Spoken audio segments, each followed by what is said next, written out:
Hey guys, it's Drac. Today I'm going to be doing the ultimate mod tutorial for the Nerf Dart Tag Speedload 6. It's a nice blaster stock, but I'm hoping to get another 10 to 15 feet of range out of it with my simple mods. Should be pretty great.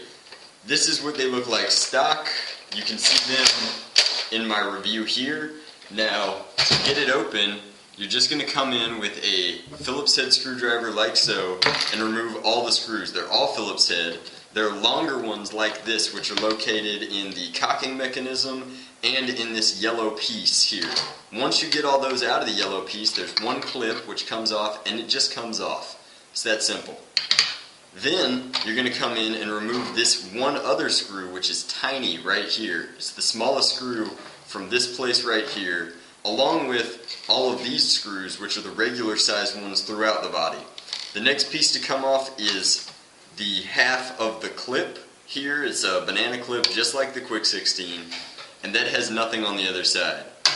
Once you get into here, you'll notice that this piece, which is the almost like a breech, but it's what pushes the darts into the plunger system, this comes off, and to get that off you have to take off one washer style screw, and that's the only other unique screw in this system.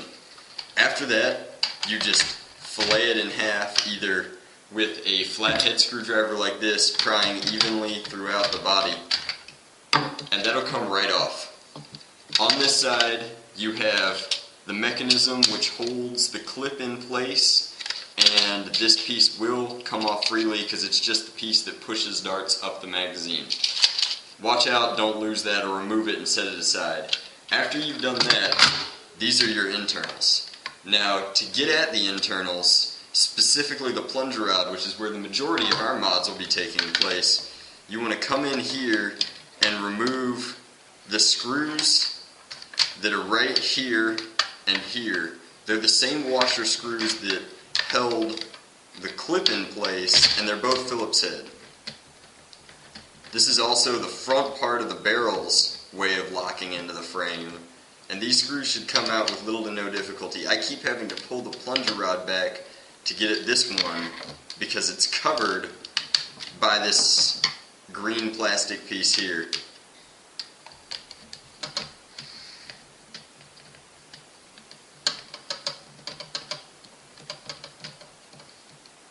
Those two washer head screws come out. The cover comes off sort of like this. It's an isolated orange barrel tip, and then the entire assembly.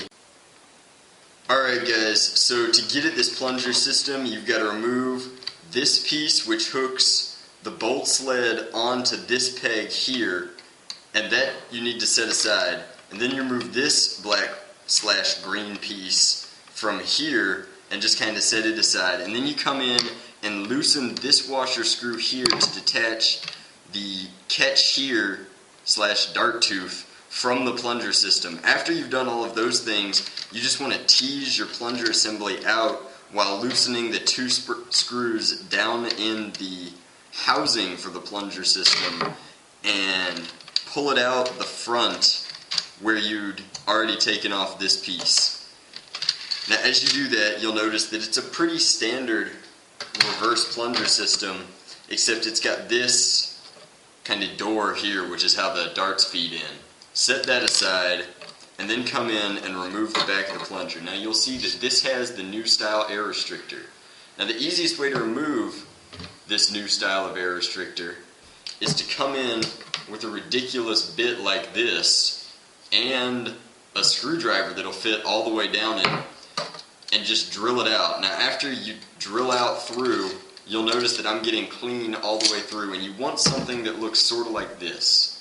You just want to knock all of the plastic out of the inside, and a spring will fall out, and the dart peg will fall out, and this kind of ring thing will fall out. And those are all useless pieces. Toss those in the garbage, and this is now an improved plunger tube. I'm going to take some Teflon tape and run it under this O-ring and put it back together. Then I'm going to seal this air release hole, which is difficult to see, but it's right there behind this bolt sled. And I'm going to seal that with hot glue, and I'm going to put it back together and reinforce the spring with some electrical tape. Alright guys, so here you can see that I've regreased the plunger tube and put a little bit of Teflon tape under that O-ring, only one double layered wrap, and other than that, I just came in and sealed this with a thin layer of epoxy, and that's getting a great seal. So the air seal is now perfect, and I'm going to reintegrate these in. This is just to show you how I've wrapped the plunger tube in E-tape to get better spring compression out of this. You really only need 4 or 5 layers. Up here, this shows you how the piece that falls out, the plate that locks into these grooves, kind of slides back in, and then this piece has to be put back into place before you put the other half on. I'm going to do that now. Hey guys, so this is the completed Speedload 6 mod. I left the yellow cover off just so you could see what it looks like with the yellow cover off. The other side's yellow cover comes off. There's 2 clips on the inside and it slides right off, but it's a pain when you're putting it back together to leave it off and then snap it on. So that's what this looks like. It's got 2 tagger darts in it now, and it's hitting much better ranges. I'm getting at least 40 feet out of every shot. Usually about 45. I really like the performance in this, and I'm pleased with how this mod turned out. Don't forget to check out the Speed Fang, which will be here, and that's my cosmetic mod for this. Thanks for watching.